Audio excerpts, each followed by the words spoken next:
I'm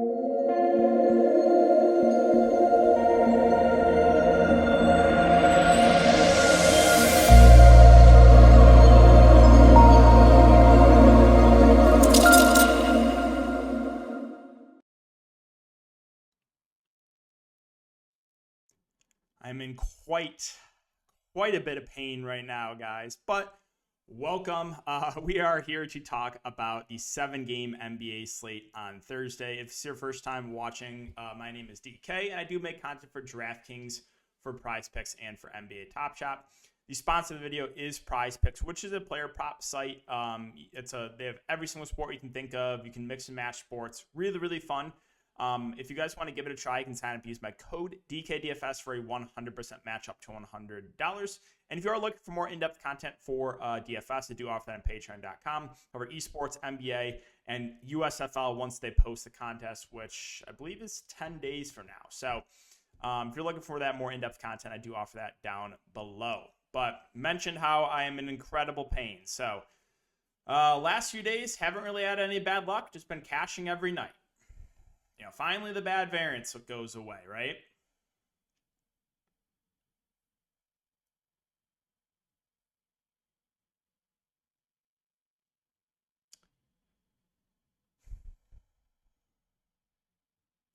Not only this, though, right? Not only a random injury. Oh, no. Get ready, sit back, get your popcorn, and relax, because I got a few minutes to talk about some events that occurred tonight.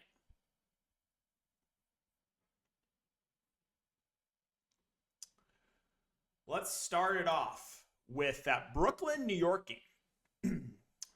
So my take in that game was the Knicks were shorthanded, right? Once we got the Mitchell Robinson news ruled out, I was really high on Toppin, and I really liked Barrett as contrarian play. It was like, they don't have many bodies. They have 9 active bodies. I think Barrett and Toppin are playing 40-plus minutes. So I was debating with like Barrett or KP. Porzingis is my contrarian spend up. I ended up going to Barrett.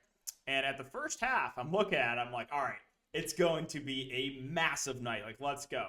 RJ Barrett had, I believe it was 16, 6, and 6. I think he had like 30-plus fancy points at half. And on the opposite side of that, massive, and I mean massive chalk, Kevin Durant, huge bust. I think he had 12 or 15 fancy points at half. Oh, man, getting lucky. Like, let's go. This is going to be a huge night, possible takedown. Like, this is going to be great.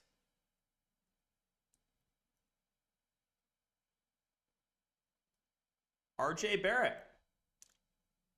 Well, he played the entire second half. He shot 7 of 30 at low ownership. But you remember, right? Remember, massive chalk KD, huge bust. So even though Barrett shooting just 5% from the field in the second half, still looking good, right?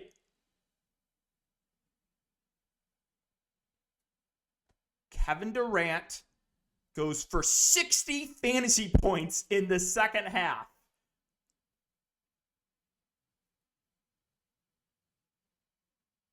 So you're thinking, okay, DK, you're completely dead.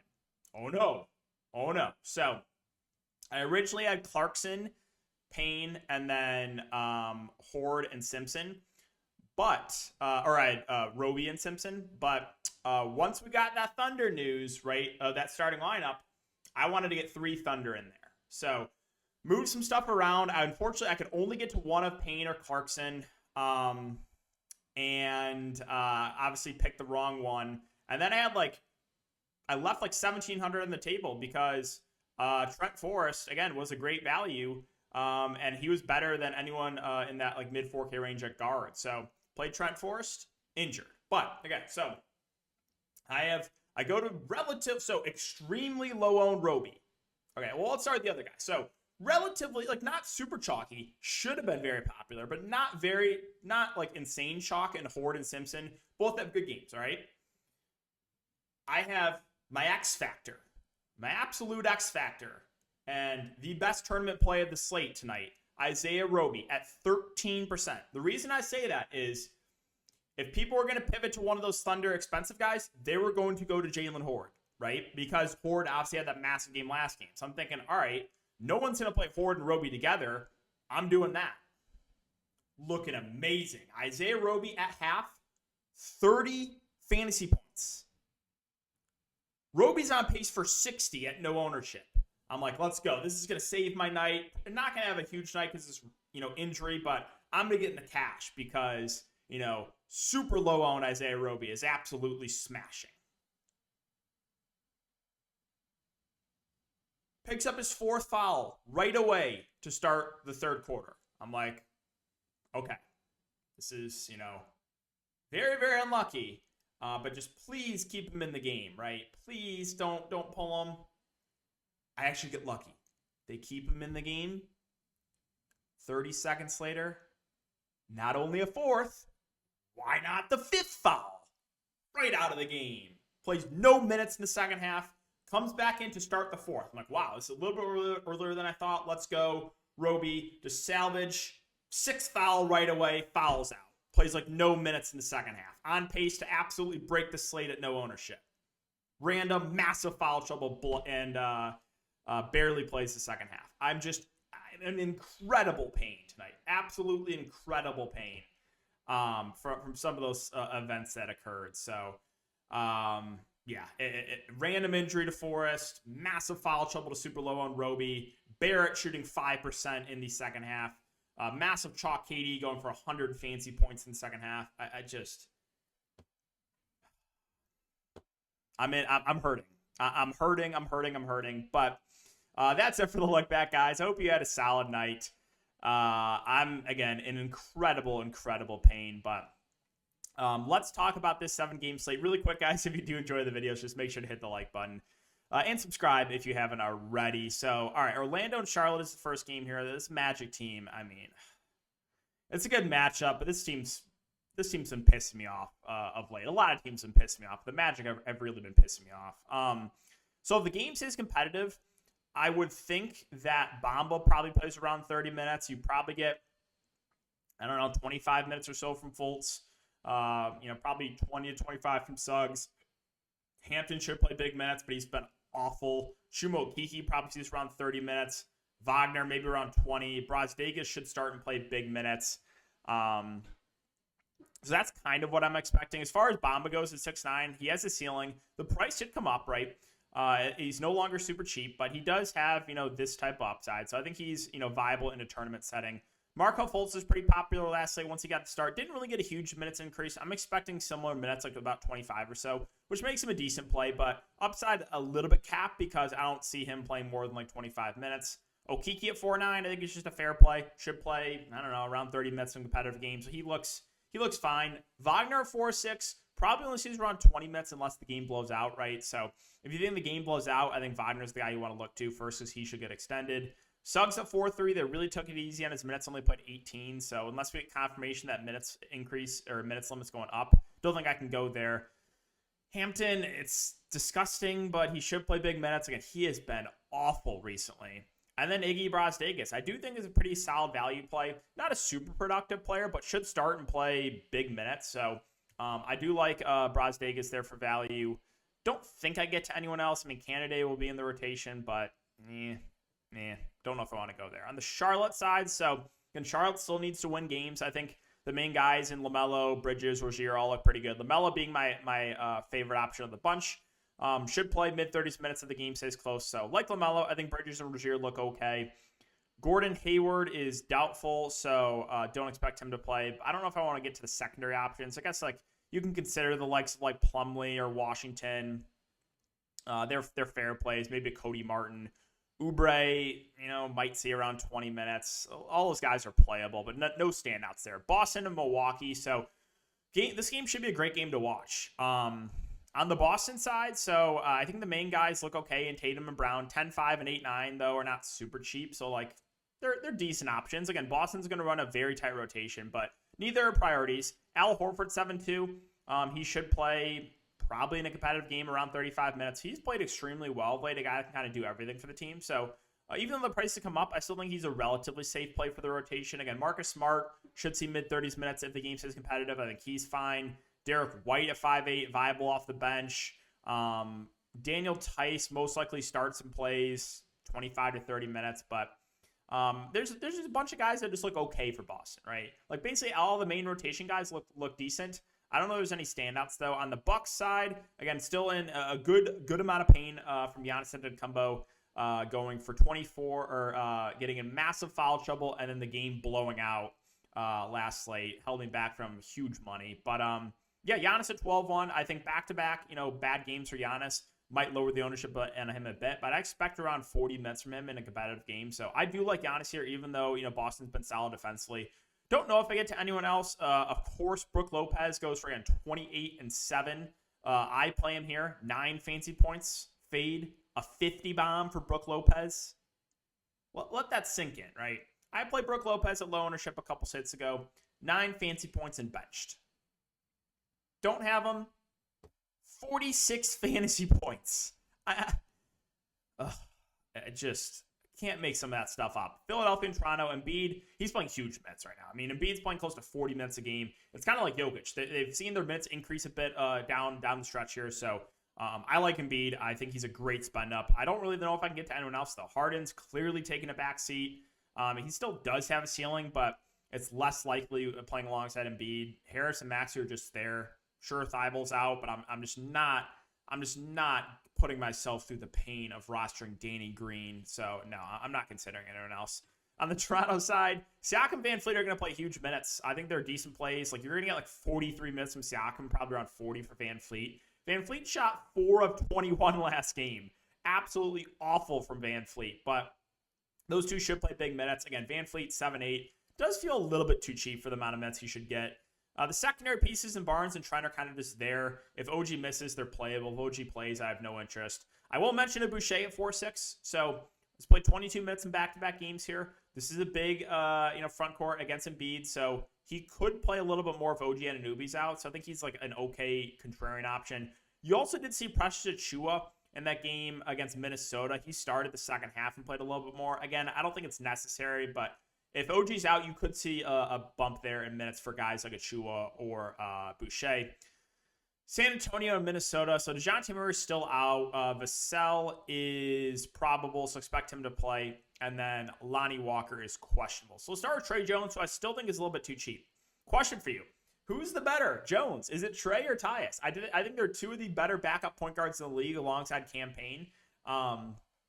So, yeah, I think Trey Jones still feels a little bit too cheap. He's going to play over 30 minutes. He's going to handle the ball, and he's a guy that can kind of do everything for the team. So I like Trey Jones, even at that price point.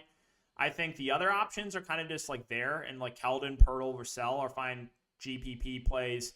Zach Collins has played a little bit more of late. We know he's a very, very good point per minute guy. Again, there has been some blowouts, but in around 20 minutes or so, he's still playable. Richardson's played well, but at 4-6, it's kind of just like, Outside of Trey Jones is all really secondary plays for me on the Minnesota side. So the big three, I think, looks pretty good. If Patrick Beverley is out, I think D'Angelo Russell is the guy I like the best at 6'8", who will handle a lot more of the ball, or do a lot more of the ball handling duties. Went for 9 and 11 assists in back-to-back games. Also, again, his minutes have increased. So I think D'Lo is my favorite option here if Patrick Beverley's out. But Towns and Ant-Man obviously have the ceiling as well. So I like the big three here for Minnesota. Again, if Pat Beverley's out, you can also look to Malik Beasley at 4-1, who has played 28 and 32 minutes in the starting lineup last couple games. So he would be a playable value there. Don't think I could get to anyone else, though. Portland and New Orleans. So keep an eye on Brandon Williams news, but still Portland's going to run a relatively deep rotation. So, I mean, Eubanks in a tournament setting, sure, he probably plays the most out of anyone. If Williams is out, yeah, you can consider Chris Dunn, who should start and play close to 30 minutes. Keon Johnson had the massive game last game.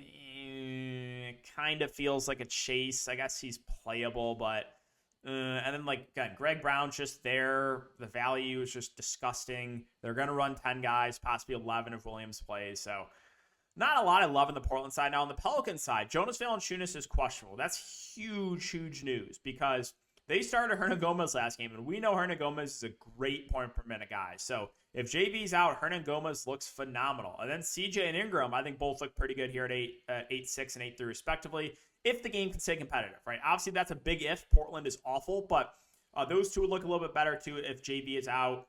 The rest of the Pelicans, I would have some interest in Larry Nance too, who probably would play a little bit of the backup five, a guy that can kind of do everything for the team. So I think he would be a fair value play. You saw a big game from Jackson Hayes too, but he's a little pricey at 5'4". Again, I wouldn't expect 44 again from Hayes. I think more of an outlier. Would rather go to Hernangomez for the savings if JV is out.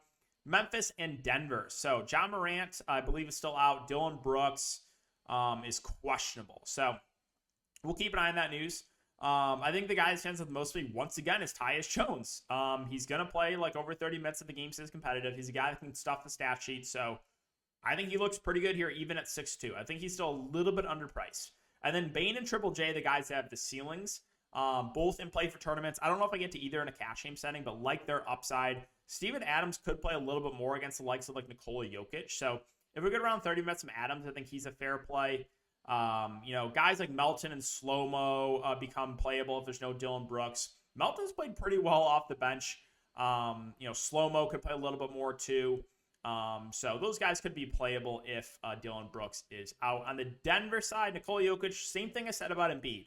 Right now, he's just playing like close to 40 minutes a game. He played 40 minutes, and they got blown out against the Spurs. So, I love Jokic as a spend up. He should be able to feast here, so he looks great. And the secondary options have played a lot more of late too, right? So look at the minutes, right? Aaron Gordon, he played 35 minutes last game. Will Barton played 40 minutes in a blowout. And then Monte Morris played like 34. So you're seeing big minutes out of those guys. I think they're all in play.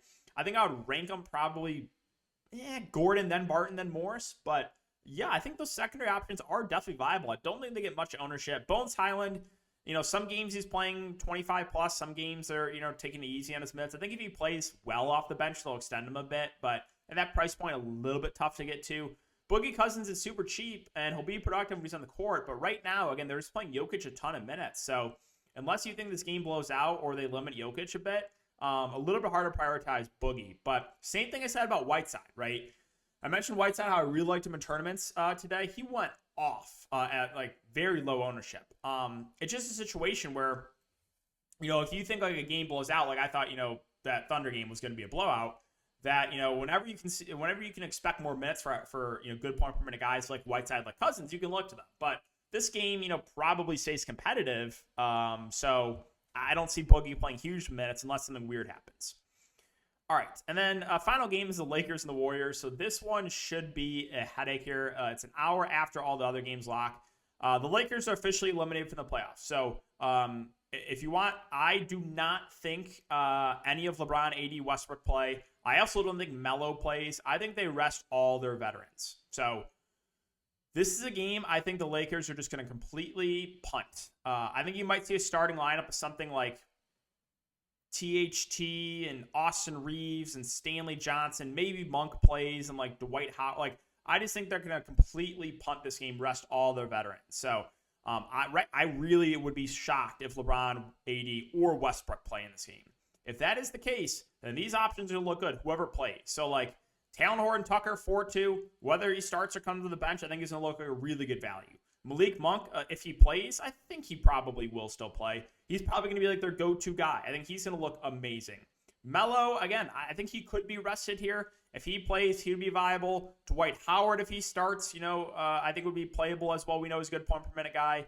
Then like the likes of like Reeves and Gabriel and Stanley Johnson would all firmly be in play. So, we'll keep an eye on the Lakers news right now and see if they do end up playing any of the veterans. But right now, I don't think any of those guys play. And you might see some more veterans rested. Like, don't be shocked if Melo rests too. Maybe they rest Avery Bradley. Like, I think it could be a game where they just run a lot of the young guys, like, Stanley and Gabriel and Reeves and THT and a guy like Monk. So Lakers are definitely going to be the key to the slate, in my opinion.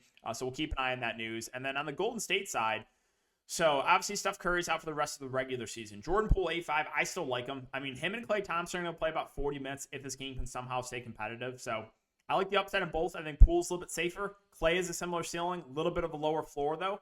Both those guys have a ceiling. I don't think I get to Wiggins. Draymond Green's fine at 6'3". I think he plays low 30s minutes if the game is competitive. Don't know if I get to anyone else though. Porter's been playing more, but his price is up at 5K. There's no guarantee he even plays. So yeah, I think that is going to wrap it up for the Warriors, and that's going to do it for the video as well. So extremely tilting night tonight, guys. So hoping that we get no injuries or foul trouble tomorrow. That would be greatly appreciated, but really appreciate you guys watching the video as always. Have a great rest of your night, and I'll see everyone in the next one.